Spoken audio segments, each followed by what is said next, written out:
Nah, selanjutnya bagaimana kita membuat citra komposit. Nah, karena citra komposit ini basisnya adalah warna aditif ya, dari red, green, blue nih. Kalau konsep warna aditif kan demikian yang Anda lihat di komputer. Sesungguhnya warna utamanya adalah red, green, dan blue ya.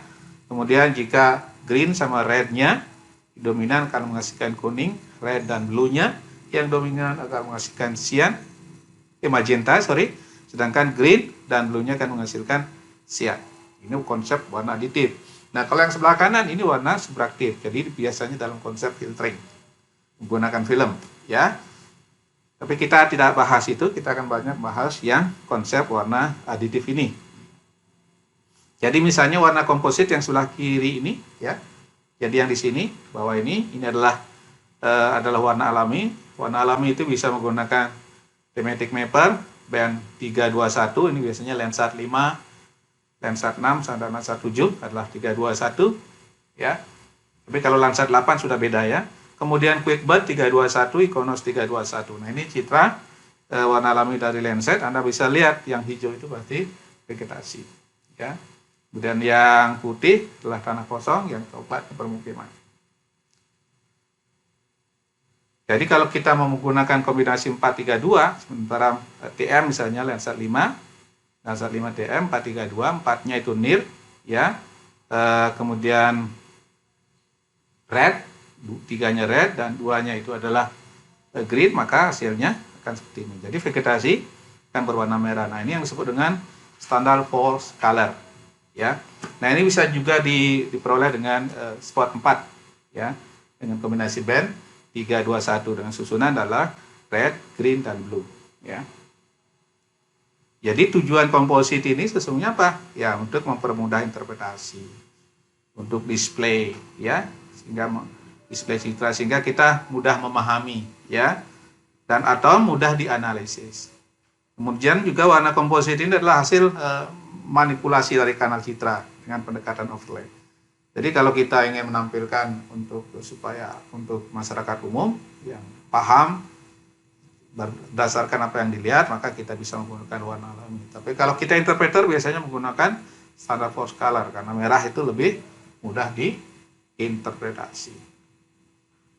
Nah, bagaimana kita menghasilkan komposit yang paling baik informasinya? Jadi kalau kita merefer pada kuliah sebelumnya, informasi yang banyak tentu saja diperoleh dari yang mempunyai standar deviasi yang besar ya. Kemudian juga yang berkorelasi itu pasti mempunyai informasi yang saling overlap atau sedikit informasinya. Maka dari itu, optimum index factor untuk mendapatkan komposit yang mempunyai informasi yang paling banyak, maka kita menggunakan ya rumus ini ya. Jadi kalau kita RGB, maka kita akan memilih komposit yang mempunyai ya band yang mempunyai standar deviasi yang paling besar. Jadi S, I, J, K. Ini misalnya untuk rednya, greennya dan blue-nya itu kita ambil standar deviasinya, dan korelasi misalnya korelasi antara I dan J, antara band dan J dan K, dan antara band I dan K. OF yang menghasilkan hasil yang paling tinggi itulah ya yang memberikan informasi yang paling banyak sebenarnya atau keragaman yang paling tinggi. Itu yang umum dipakai pada saat kita membuat komposit. Nah, coba kalau kita lihat, ini adalah komposit dari 543 thematic method. Ini artinya dari 5-nya itu adalah MIR, 4-nya itu adalah NIR, 3 itu adalah red ya, red. Jadi komposit yang 543 dengan 743 ini adalah sama ya, dari MIR, NIR dan red ya, maka kurang lebih sama. Tapi di dalamnya mungkin agak sedikit berbeda. Kenapa? Karena kalau kita lihat di sini ya berbeda ya warnanya ya. Di sini agak kekuningan yang 543, sementara yang sebelah kanan ini itu yang lebih hijau ya. Nah, ini Anda pertimbangkan nanti. Jadi kita menghitung nanti mana yang UF-nya paling besar. Nah, jadi coba kita juga lihat perbandingan antara alos pulsar ini yang sebelah kiri, ya. Kemudian dengan yang sebelah kanan ini itu adalah citra optik, ya. Kita bisa lihat perbandingannya, ya. Dari citra radar ini yang sebelah kiri ya pasti cloud free ya, karena dia bisa menembus awan. Sedangkan yang kanan ini masih banyak ininya, banyak awannya. Tapi kalau Anda lihat variasi di vegetasinya, ya, tampaknya optik ini lebih bagus. Anda lihat yang variasi di pantai, mangrove yang non mangrove-nya, yang kelihatan variasi lahan kosongnya, ya, di sini kelihatan derajat yang merah pinknya, ya, kemudian derajat kehijauan juga berbeda. Kita bandingkan juga dengan komposit lain. Yang sebelah kiri adalah juga ALOS, ya, citra radar. Kombinasi RGB-nya adalah HH, HP, kemudian HH bagi HP. Kemudian untuk yang sebelah kanan, optikalnya, ya, untuk thematic mappernya menggunakan 543. Nah, kita lihat di sini, ya. Juga kalau kita lihat keragamannya, yang sebelah kanan pasti keragamannya lebih banyak. Dan saja radar ini keunggulannya, ya, tanpa awan, ya, karena dia pasti dihilangkan karena dia menembus awan, ya. Tapi di sini apa efek ininya banyak, ya, layover, force tuning, ya, yang sebelah kiri ini ada efek yang radar ini ada force tuning, ada kemungkinan di situ ada residu, ya, ada layover juga. Nah, jadi kemudian ada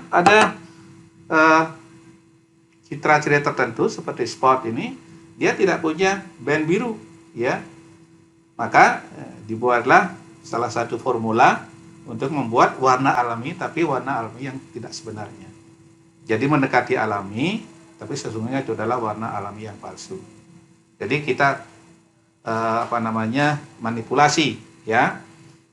Kalau kita lihat yang sebelah kanan di sini, ini adalah kombinasi dari green, near, dan red. Jadi bukan alami, ya.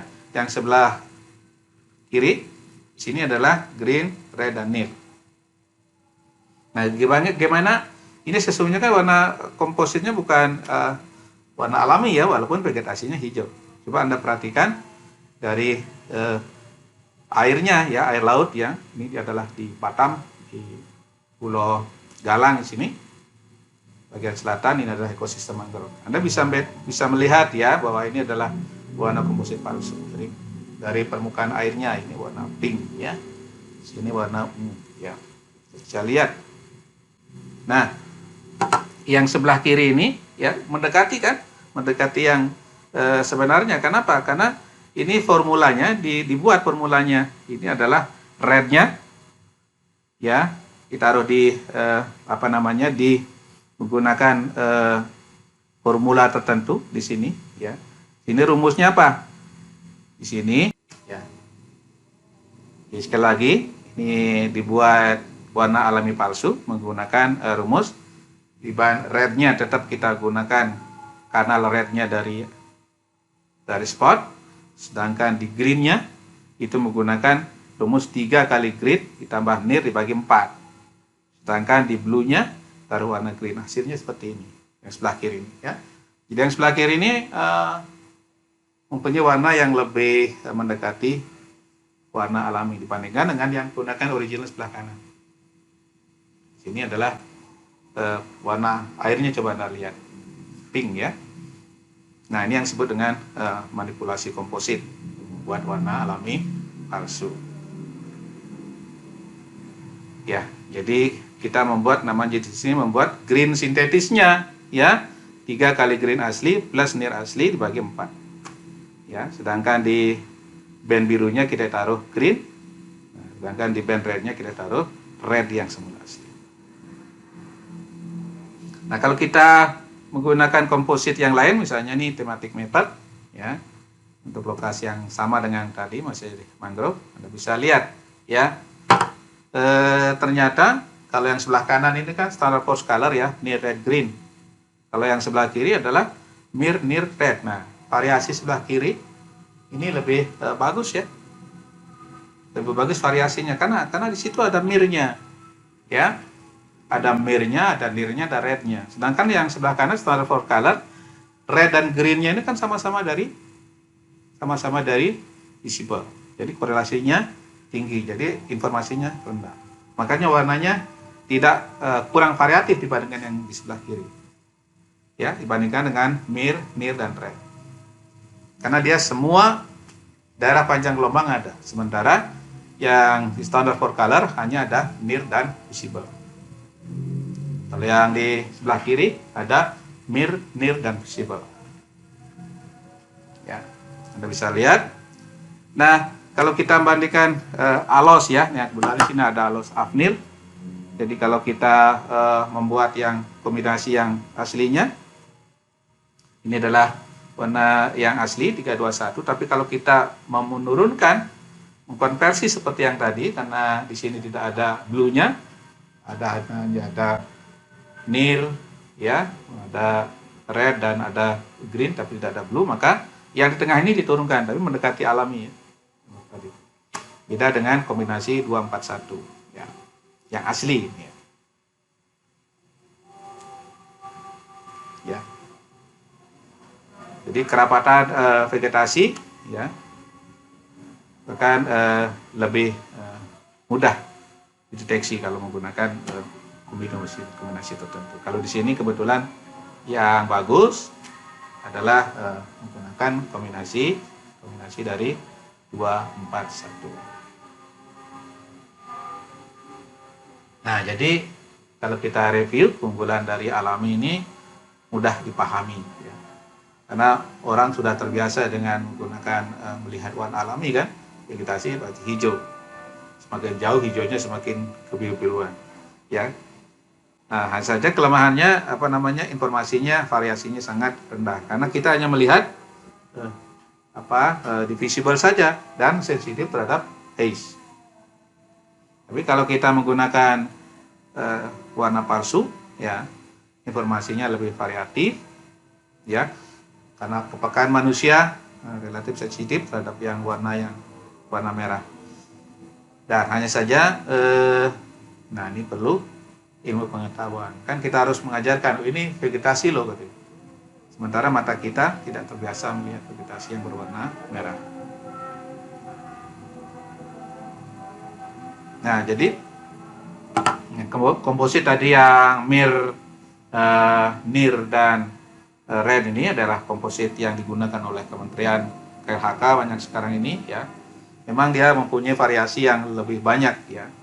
Karena dia ada 3 daerah gelombang, mir, near dan visible, ya, lebih banyak dibandingkan dengan kalau kita menggunakan yang standard for color. Nah, hanya saja perlu exercise, perlu latihan. Jadi misalnya yang warna pink ini apa, warna biru apa, warna pink keputih-putihan apa, warna hijau terang, hijau gelap, hijau kekuning-kuningan apa. Ini harus training, dan untuk itu maka bisa juga membuat namanya monogram.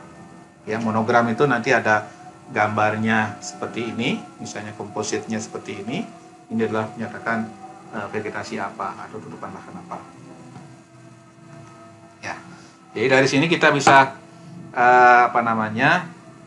sudah melakukan resume, ya. Jadi kita sudah bisa memahami apa sesungguhnya perbedaan tujuan penggunaan warna komposit, ya. Apa bedanya dengan penajaman spektral, kemudian apa yang dimaksud dengan warna alami, apa yang disebut dengan warna alami palsu, ya. Kemudian citra apa saja yang bisa menggunakan di-display dengan warna alami, ya. Kemudian apakah selalu warna alami itu lebih bagus dibandingkan warna palsu atau warna komposit yang digunakan Kementerian Kehutanan, ya, yaitu mir dan red, ya. Jadi penajaman spektral ini, ya, adalah penajaman yang memang memerlukan dapat dilakukan menggunakan persamaan matematis, ya, dari yang kompleks maupun dari yang mulai sederhana sampai dengan yang kompleks. Itu yang akan kita bahaskan. Ya, saya kira demikian dulu, ya, untuk materi yang citra komposit ini, ya. Mudah-mudahan bermanfaat. Nanti kita akan lanjutkan nanti pada sesi berikutnya ya, yang terkait dengan bagaimana kita membuat secara teknis ya indeks vegetasi, ya, prinsipal komponen, kemudian juga vegetasi indeks.